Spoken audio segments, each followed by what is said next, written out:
Selamat datang kembali di channel YouTube Kisah Para Leluhur Nusantara. Para pecinta dan subscriber Kisah Para Leluhur Nusantara, mohon maaf atas keterlambatan jam tayang hari ini, karena adanya sesuatu hal. Nah, pada kesempatan ini kami hendak mengisahkan tentang Alap-alap Laut Kidul karya Hoping Hu bagian 14a. Kokokok. Terdengar suara berkokok itu dari dalam perutnya dan tubuh Hendrik yang tinggi besar itu telah diangkatnya ke atas kepalanya. Paman Harya, jangan membunuh. Kembali Maya Dewi berteriak. Mendengar teriakan ini, Harya Bakawulung teringat. Dia pun bukan seorang bodoh yang menurutkan nafsu amarah. Dia tahu bahwa kalau dia membunuh, bukan saja nyawanya terancam oleh Kapten De Vos dan anak buahnya yang mempunyai senjata api, akan tetapi juga usahanya bekerja sama dengan Belanda untuk membalas dendamnya kepada Mataram akan gagal. Maka, dia tidak membanting tubuh raksasa itu. Kalau dibantingnya dengan tenaga Cantuka Sakti tentu akan remuk tulang-tulang tubuh itu atau akan pecah kepalanya. Dia lalu melemparkan saja tubuh Hendrik ke atas. Bres! Tubuh itu melayang ke atas lalu terbanting jatuh ke atas lantai kapal. Memang tidak sampai tewas atau patah-patah tulangnya, namun cukup membuat kepalanya pening dan pinggulnya nyeri, perutnya mulas. Hendrik merasa malu sekali dan hal ini membuatnya marah besar. Biarpun pandang matanya masih berkunang, namun dia segera mencabut sebuah pistol besar yang terselip di pinggangnya dan siap untuk menembakkan pistol itu ke arah Harya Bakawulung. Akan tetapi, Datuk Besar Madura ini sudah siap. Dia sudah mengerahkan ajinya yang amat dahsyat yaitu aji kukus langking, asap hitam. Begitu dia mendorongkan kedua tangannya, asap tebal hitam menyambar ke arah Hendrik dan terdengar kakek itu berseru dengan suara menggetar mengandung penuh wibawa. Lepaskan senjata api itu. Terjadi keanehan. Bentakan yang mengandung kekuatan sihir itu membuat Hendrik melepaskan pistolnya sebelum dia sempat menarik pelatupnya. Pistol jatuh berdetak di atas lantai dan asap hitam itu membuatnya terhuyung ke belakang sehingga dia terjengkang dan terjatuh. Ki Harya Bakawulung menarik kembali ajinya. Asap hitam lenyap dan tubuh Hendrik terkapar di atas lantai kapal dan muka berubah menghitam seperti hangus. Akan tetapi, dia masih untung karena Harya Bakawulung tidak berniat membunuhnya sehingga tubuhnya tidak sampai melepuh terbakar, hanya hangus seolah-olah dia berjemur matahari dari pagi sampai petang. Ketika Harya Bakawulung memandang ke sekeliling, kiranya dia sudah terkepung belasan orang anak buah kapal yang menodongkan bedil mereka ke arahnya. Dengan sikap tenang Harya Bakawulung menghadapi Kapten De Vos dan berkata, "Aku tidak membunuhnya, dan aku ingin bekerja sama dengan Company untuk mengalahkan Mataram, bukan untuk menjadi antek Belanda, juga bukan untuk bermusuhan dengan Belanda." Ki Warga cepat berkata kepada Kapten De Vos dalam bahasa Belanda. "Tuan Kapten, orang ini amat berguna bagi kita." Kapten De Vos segera memberi aba-aba kepada anak buahnya untuk menghentikan penodongan mereka dan mengundurkan diri keluar dari ruangan itu. Para anak buah itu untuk kedua kalinya, menggotong tubuh Hendrik dan meninggalkan ruangan itu. Kapten De Vos tersenyum lebar, memandang Harya Bakawulung. "Kami mengerti maksudmu, Tuan Harya. Maafkan kelancangan Hendrik tadi. Memang Maya Dewi sudah melaporkan kepada kami bahwa Tuan Harya dan Tuan Somad ingin bekerja sama dengan kami, bukan menjadi pegawai kami. Silahkan duduk kembali, Tuan Harya. Kita bicara dan berunding sebagai sahabat, bukan sebagai atasan kepada bawahan. Silakan." Kapten De Vos adalah seorang pejabat yang bertugas sebagai intelijen Belanda dan dia memang sudah mendapat pendidikan mendalam sehingga dia mampu menyesuaikan diri demi keuntungan Company. Menghadapi sikap sabar dan ramah ini, mereda kemarahan Harya Bakawulung dan dia pun duduk kembali ke atas kursinya yang tadi. Kapten De Vos menuangkan sendiri anggir ke dalam gelas di depan Harya Bakawulung, lalu dia mengajaknya minum anggur sambil berkata, "Marilah kita minum anggur ini sebagai pernyataan persahabatan ini dan sebagai permintaan maaf kami atas kelancangan Hendrik tadi."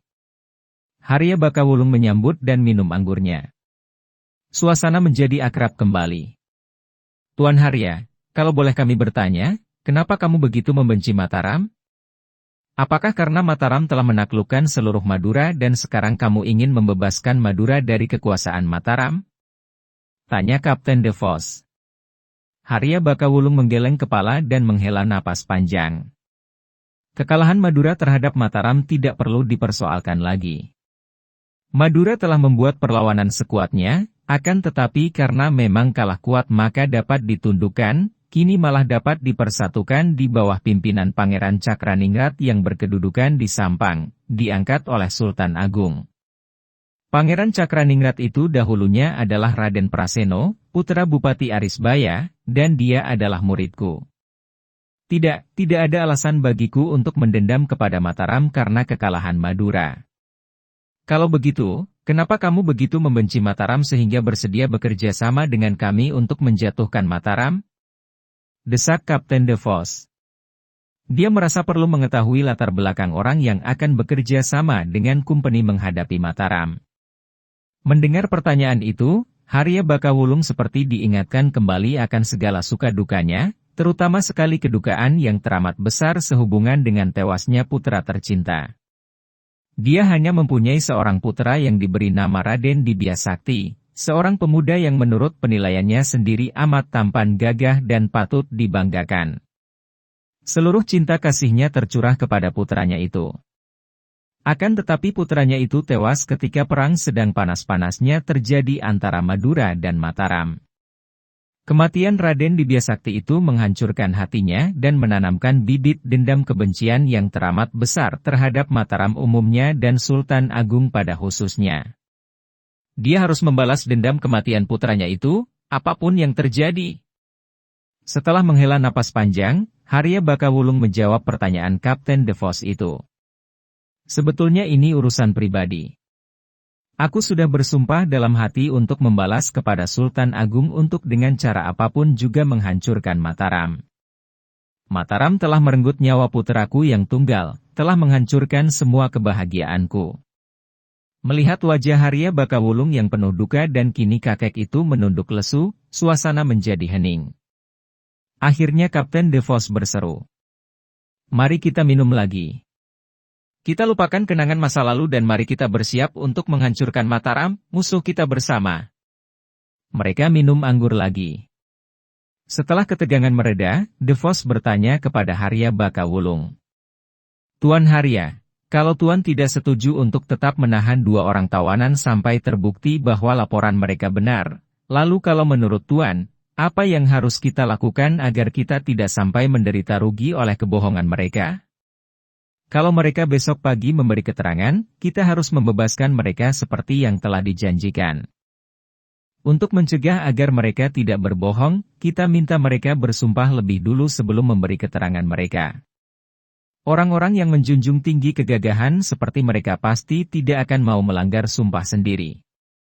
Kalau hal ini masih meragukan, kita beri mereka racun yang akan bertahan sampai saat terjadinya penyerbuan Mataram seperti yang mereka katakan. Setelah ternyata keterangan mereka kelak benar, mereka kelak boleh datang minta obat penawar kepada kita. Kapten De Vos melihat betapa semua pembantunya mengangguk-angguk menyetujui siasat itu, maka dia pun berkata gembira. Bagus, bagus sekali. Dengan begitu, kita tidak melanggar janji, juga kita tetap mengikat mereka sehingga mereka pasti tidak berani berbohong. Dengan gembira dia lalu mengajak semua orang untuk menambah minuman anggur. Sementara itu, setelah menunggu cukup lama, membiarkan musuh-musuh mereka berpesta dan makan minum sepuasnya, sesuai dengan yang sudah mereka atur dalam pembicaraan mereka siang tadi, Sulastri menerima ketukan pada dinding kamarnya yang bersebelahan dengan kamar Aji. Ketukan 3 kali, berarti ia harus mulai dengan tugasnya. Ia membalas dengan ketukan 3 kali sebagai isyarat bahwa ia telah mengerti dan siap melaksanakan tugasnya. Ia mengintai dari balik daun pintu kamarnya. Ada 2 orang penjaga duduk di depan, di antara kamarnya dan kamar Aji. 2 orang kulit putih dan bertubuh tinggi kurus, bermuka merah dan hidung mereka panjang seperti hidung petruk. Sulastri segera memasang aksi, tersenyum manis sekali ketika ia membuka pintu kamarnya dan menghampiri dua orang anak buah kapal yang memegang bedil itu. Melihat gadis cantik itu tersenyum-senyum dan menghampiri mereka dengan langkah yang lemah gemulai, dua orang laki-laki kulit putih itu tentu saja merasa senang, mereka juga tersenyum dan menyambut Sulastri dengan bahasa daerah yang patah-patah. "Selamat malam, Nona Manis. Belum tidurkah?" tegur seorang. "Nona Manis hendak pergi kemanakah?" tanya yang kedua. Sulastri memperlebar senyumnya sehingga sinar lampu gantung menimpa deretan giginya yang putih mengkilap. "Aku kesepian sekali, tuan-tuan. Aku ingin mengajak kalian bercakap-cakap," kata Sulastri dan sengaja ia menggunakan jari-jari tangannya yang lentik untuk menyentuh tangan mereka. Tentu saja dua orang anak buah kapal itu yang seperti mampir semua pelaut, selalu haus akan hiburan dan gila perempuan. "Ah, kami senang sekali, Nona," kata yang kedua lebih berani. Tangannya hendak merangkul. Akan tetapi Sulastri melangkah mundur lalu menoleh ke kanan kiri dan berkata lirih. "Jangan di sini, Tuan. Aku takut dan malu kalau ketahuan orang lain. Mari kita bicara dalam kamarku saja." Dua orang anak buah kapal yang usianya sekitar 30 tahun itu saling pandang, terbelalak dan tersenyum. Hati mereka melonjak dan rasanya ingin bersorak gembira. Ketika melihat gadis itu dengan lenggang memikat sehingga pinggulnya menari-nari melangkah menuju kembali ke kamarnya, dua orang itu seperti berebut mengikuti dari belakang. Karena seluruh perhatian mereka tertuju kepada tubuh belakang Sulastri yang menggairahkan, mereka sama sekali tidak tahu bahwa pintu kamar sebelah terbuka dan sesosok bayangan berkelebat keluar dari kamar itu. Ketika dua orang penjaga itu tiba di luar kamar Sulastri yang daun pintunya terbuka lebar, Sulastri berkata dengan manis. "Masuklah saja, tuan-tuan, jangan ragu dan malu." Dua orang itu melangkah masuk dan pada saat itu, Aji melompat ke belakang mereka. Kedua tangannya menyambar ke arah tengkuk dua orang anak buah kapal itu. "Ngek-ngek!" Dua orang itu terkulai. Sulastri cepat menyambut bedil mereka yang terlepas dari pegangan agar tidak menimbulkan suara gaduh. Aji sudah menangkap lengan kedua orang itu sehingga tidak sampai terguling roboh. Dia lalu menyeret dua tubuh yang sudah tak dapat bergerak karena pingsan itu ke dalam kamar. Menggunakan kain alas pembaringan yang dirobek, Aji mengikat kaki tangan kedua orang itu dan menyumbat mulut mereka. Kemudian, tanpa mengeluarkan suara, kedua orang muda itu berindap keluar. Mereka tidak perlu bicara lagi karena siang tadi mereka telah mengatur rencana dengan matang. Setelah membuat dua orang penjaga itu tidak berdaya, Sulastri menyelinap dan menuju ke buritan kapal. Sedangkan Aji sudah menyelinap dan bersembunyi di balik tihang. Sulastri tiba di luar bilik yang menjadi gudang kapal itu. Ia mengambil lampu gantung yang berada di luar bilik, kemudian mendorong daun jendela dengan kekuatan tangannya. Ia tidak berani mengerahkan tenaga sakti karena hal itu akan menimbulkan nyeri hebat dalam dadanya. Akan tetapi kedua tangannya yang terlatih itu memiliki tenaga otot yang cukup kuat untuk membuat daun jendela yang tidak begitu kokoh itu terbuka. Setelah jendela terbuka, ia lalu melemparkan dan membanting lampu gantung ke dalam gudang. Terdengar ledakan kecil dan gudang itu segera terbakar. Minyak yang tersimpan dalam gudang itu segera disambar api dan bernyala besar. Setelah berhasil membakar gudang, Sulastri cepat berlari dan terengah-engah ia mendekam di samping Aji, di belakang tihang besar. Brain! Brain! Kebakaran! Kebakaran! Tiba-tiba terdengar teriakan-teriakan dan banyak kaki berlari-larian. Mereka yang sedang berpesta terkejut bukan main. Mereka yang tidak mengerti bahasa Belanda, saling pandang dengan heran. Keluarga cepat memberitahu mereka. Ada kebakaran. Cepat, kita lihat. Maya Dewi, Tuan Haria dan Tuan Somad, juga kamu Tuan Warga dan Tuan Banuseta, pergilah kamu ke kamar dua orang tawanan itu, kata Kapten De Vos. Mereka semua menghambur keluar dari ruangan di mana mereka tadi berpesta. 5 orang pembantu itu berlari ke arah 2 buah kamar di mana 2 orang tawanan itu berada, sedangkan DeVos sendiri berlari ke arah buritan kapal karena di sanalah terjadinya kebakaran. Semua anak buah kapal sibuk berusaha untuk memadamkan kebakaran. Sebetulnya, dengan tenaga banyak orang, kebakaran tentu mudah dipadamkan. Akan tetapi karena persediaan minyak dalam bilik gudang itu terbakar, maka agak sukarlah kebakaran itu dipadamkan. Kapten DeVos yang marah-marah memberi petunjuk dan aba-aba kepada anak buahnya. Dia berjalan mondar-mandir sambil berteriak memberi komando. Tiba-tiba, lengan kanannya ditangkap sebuah tangan yang amat kuat dan lengan itu ditelikung ke belakang tubuhnya. Sebelum dia sempat meronta, sebatang ujung pisau belati yang runcing tajam menempel di lehernya. Aji yang menangkap kapten itu berseru. "Diam, jangan bergerak, atau lehermu akan kupenggal."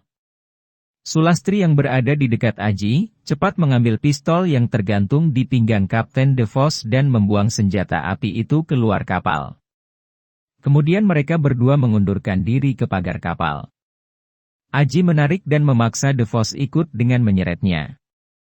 Sementara itu, 5 orang pembantu yang berlari menuju J2 buah kamar tawanan, tentu saja menjadi terkejut melihat 2 orang penjaga berada di kamar Sulastri dalam keadaan terikat dan tersumbat mulut mereka, sedangkan 2 orang tawanan itu tidak tampak.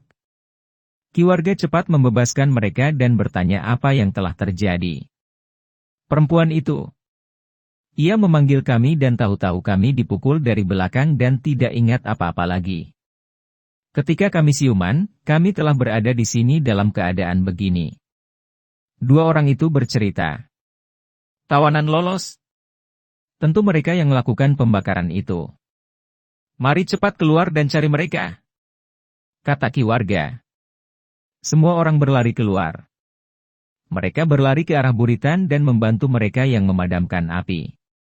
Tak lama kemudian api dapat dipadamkan. Di mana Kapten DeVos? Tanya Ki warga. Barulah semua orang merasa heran dan panik. Pimpinan mereka itu tidak tampak batang hidungnya, padahal tadi sibuk memimpin anak buahnya memadamkan api. Tiba-tiba mereka mendengar suara yang nyaring yang datangnya dari bagian tengah di atas dek itu. "Hei, kalian semua lihatlah. Kapten DeVos berada di sini." Semua orang berlarian menuju ke arah suara dan setelah tiba di dekar tiang layar besar mereka tertegun, berdiri mematung dengan mata terbelalak. Di sana, dekat pagar di pinggir, Kapten DeVos berdiri tak berdaya dengan muka pucat. Di belakangnya berdiri Lindu Aji dan Sulastri, keduanya memegang sebatang pisau belati yang runcing dan tajam.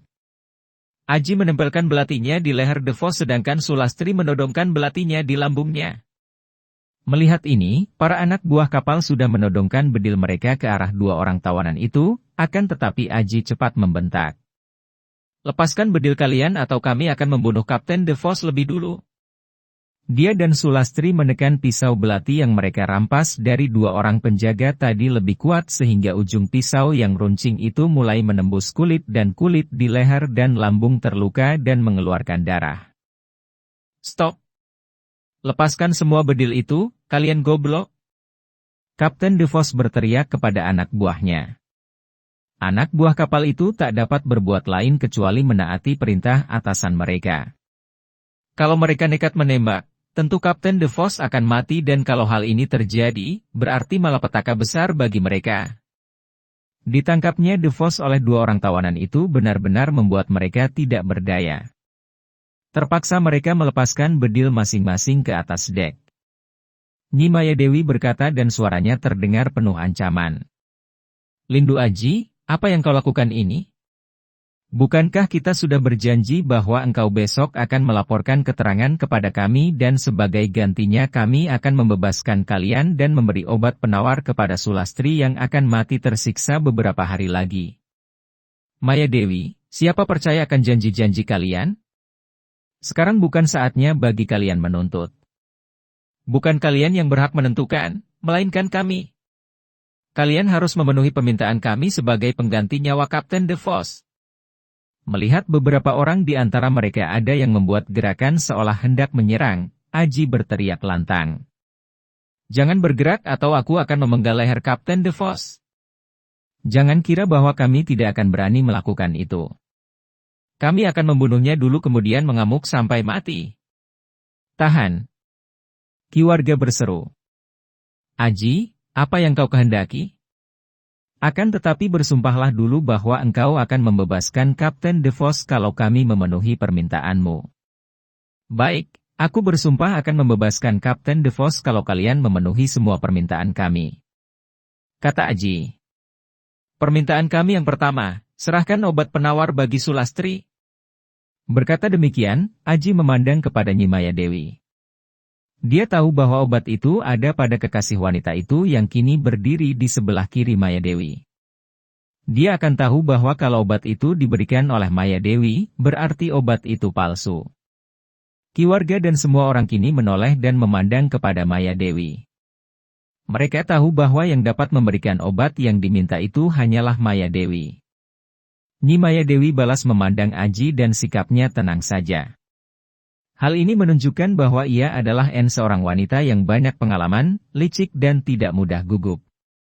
Akan tetapi, Aji, aku tidak dapat menyerahkan obat itu kepadamu di sini. Obat penawar itu kusimpan di daratan, yaitu di Tegal di rumah keluarga. Nyi Maya Dewi, tidak perlu lagi kau berbohong. Aku tahu pasti bahwa obat penawar itu ada padamu. Hayo cepat berikan. Ataukah aku harus menyiksa Kapten DeVos lebih dulu? Aji sengaja menekan pisau belati itu di leher DeVos sehingga kapten itu berteriak. Benjege, Maya, gilakah kamu, Maya? Hayo cepat berikan obat penawar itu kepadanya. Kiranya cukup sekian dulu, silahkan ikuti kisah alap-alap Laut Kidul bagian selanjutnya di waktu dan jam yang sama dengan cara klik subscribe dan juga loncengnya, agar Anda selalu mendapatkan notifikasi jika channel YouTube ini mengupload video berita terbaru.